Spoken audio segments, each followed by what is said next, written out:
Fala pessoal, beleza? Nesse vídeo eu vou mostrar como é possível inserir um som ambiente dentro do tour virtual. Então, após fazer login, é só vir aqui ó, em editar tour virtual. Eu já deixei aqui um tour virtual pronto para isso.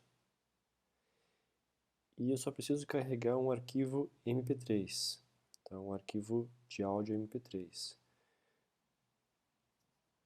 Então eu venho aqui no menu áudio, clico em carregar arquivo de áudio, seleciono o MP3 que eu desejo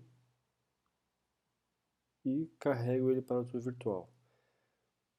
Assim que ele finalizar o upload, automaticamente ele já vai salvar o arquivo como som ambiente e já vai ficar com ele disponível no tour virtual. Então se eu vier aqui, ó, eu já estou com o tour virtual aberto, ó, vejo que ele não está tocando a música nesse momento. E aqui ó, no canto superior direito, ele não está exibindo o ícone de som que ele exibe, tá certo? Então eu vou dar um recarregar aqui, ó. E vocês podem ver que agora ele traz aqui um ícone com o indicativo do áudio. Tá? Ele já, por default ele entra desabilitado. Então eu posso vir aqui, habilitar o áudio. Então ele começa a tocar o áudio. E eu posso navegar pelo tour virtual ouvindo esse som ambiente. Se eu não quiser mais ouvir ele, eu posso vir aqui em desativar.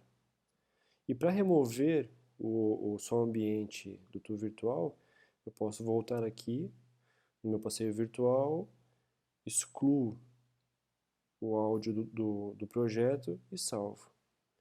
Então ele já removeu o som do projeto. Então se eu vier aqui de novo e atualizar, ele já não aparece mais com o ícone de áudio. Tá certo? Bom, então é assim que a gente configura, né, o som ambiente dentro do tour virtual. Beleza? Então é isso. Valeu, até o próximo vídeo. Tchau, tchau.